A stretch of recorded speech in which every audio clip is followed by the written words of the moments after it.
बिस्मिल्लाहिर्रहमानिर्रहीम।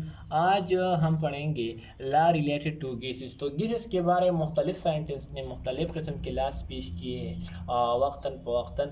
तो यहाँ आपकी बुक में दो साइंटिस्ट की लास दी गई है, एक है बॉयल्स और दूसरा है चार्ल्स। तो बॉयल्स और चार्ल्स लास जो है वो आज हम डिस्कस करेंगे। तो याद रखिए स्टूडेंट्स कि वो चार्ल्स और बॉयल्स लास जो है वो इसमें तीन प्रॉपर्टीज़ को मद्देनज़र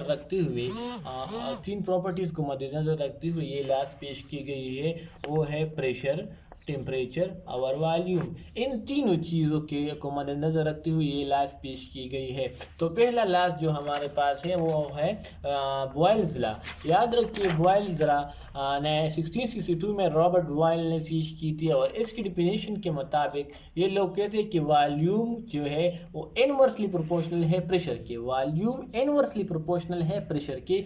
इसका मतलब ये हुआ कि वॉल्यूम को अगर हम बढ़ाएं या कम करें तो प्रेशर जो है वो उसके उल्ट चलेगा। मतलब प्रेशर अगर ज़्यादा होगा तो वॉल्यूम कम होगी, वॉल्यूम अगर ज़्यादा होगा तो प्रेशर कम होगी। तो इन दोनों का रिलेशन एक दूसरे में अपोजिट है, मगर इस शर्त पर कि टेम्परेचर कांस्टेंट हो। अब कांस्टेंट टेम्परेचर का क्या मतलब? कांस्टेंट टेम्परेचर का मतलब ये है कि टेम्परेचर अपनी जगह पर कांस्टेंट होगा, वो चेंज नहीं होगा। मतलब अगर आपने 25 डिग्री सेल्सियस टेम्परेचर रखी है तो वो चेंज नहीं होगा। 26 या 24 ना कम होगा ना ज़्यादा होगा, वो वहाँ पर कांस्टेंट अपनी जगह रहेगा। तो अगर टेम्परेचर अपनी जगह कांस्टेंट रहे तो वॉल्यूम की जो प्रॉपर्टी है वो प्रेशर की अपोजिट जाएगी।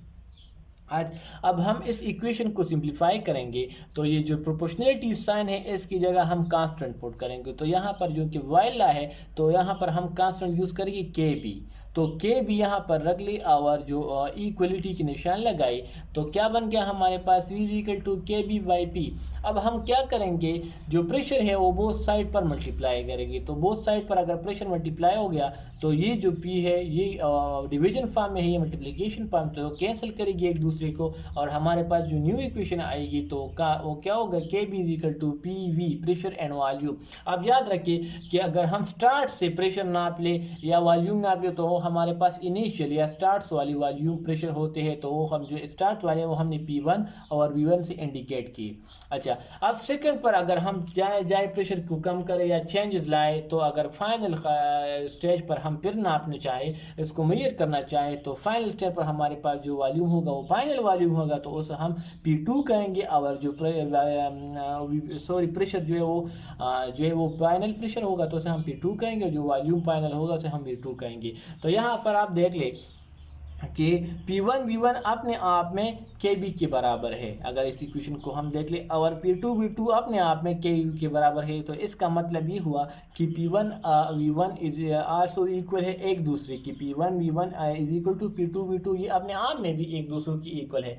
अब हम इसकी थोड़ी सी एक्सपेरिमेंटल वेरिफिकेशन देखेंगे कि एक्सपेरिमेंटली ये चीज़ कितनी हद तक हम नॉर्मल लाइफ में एब्जॉर्ब कर सकते हैं और नॉर्मल लाइफ में इसकी रिलेटिव क्या है। तो ये है आपके पास ग्राफ, आप देख लीजिए आपके पास एक्स एक्सिस है और ये वाई एक्सिस है।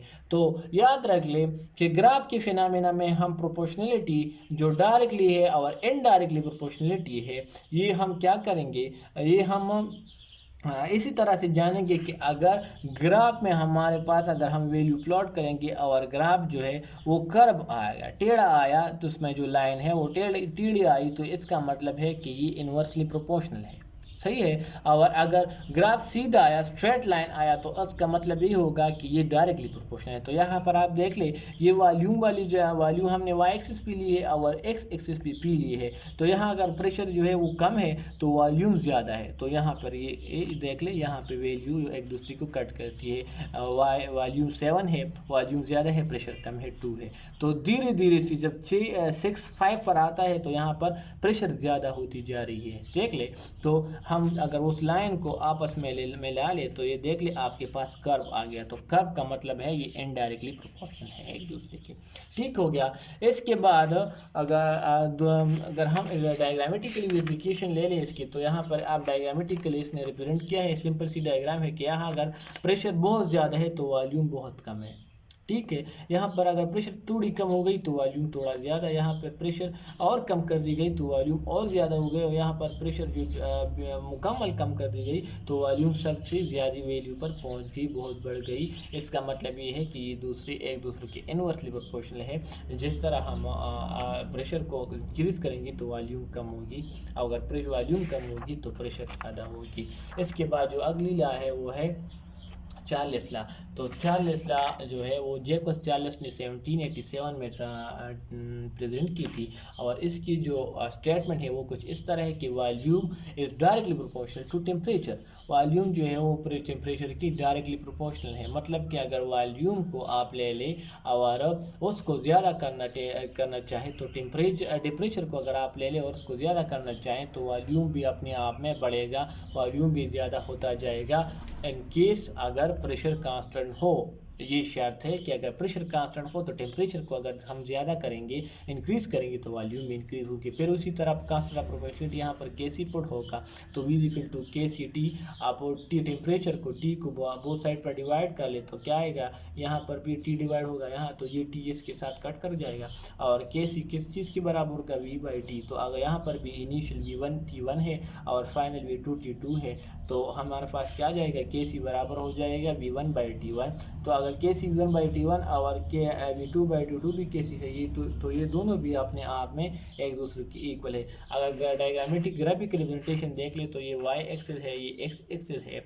यहाँ पर अगर प्रेशर ज़्यादा जो है जो आपके पास ग्राफ है तो यहाँ पर आप देख ली, अगर टेम्परेचर ज़्यादा होता जा रहा है तो वॉल्यूम भी ज़्यादा होती जा रही है। यहाँ पर एक मतलब 1 डिग्री जो है वो टेम्परेचर है तो वॉल्यूम भी 1 है, ठीक। तो अगर धीरे धीरे से आप लोग बढ़ते जाए तो क्या होगा, हमारे पास एक स्ट्रेट लाइन बनेगी, और मैंने कहा कि स्ट्रेट लाइन क्या है कि डायरेक्टली प्रोपोर्शनल रिप्रेजेंट करता है, ठीक हो गया। अगर अब हम डायग्राम को देख ले तो डायग्राम में देख लेगा वॉल्यूम कम है तो टेम्परेचर भी कम है, वॉल्यूम ज़्यादा होगी तो टेम्परेचर भी ज़्यादा होती जा रही है। वहाँ से V3 तो देख ले V3 T3 V4 और T4 जो है वो खुद ब खुद जब एक इंक्रीज़ हो रही है तो दूसरी भी इंक्रीज़ होती जा रही है। तो ये हमारे पास क्या हो गया, ये हो गया चार्ल्स लॉ। अब यहाँ पर गैसेस का जो टॉपिक है वो ख़त्म हो गया। इंशाल्लाह कल अगले लेक्चर में जो है वो हम लिक्विड स्टेट्स जो है आप मैटर वो डिस्कस करेंगे। Thank you ji.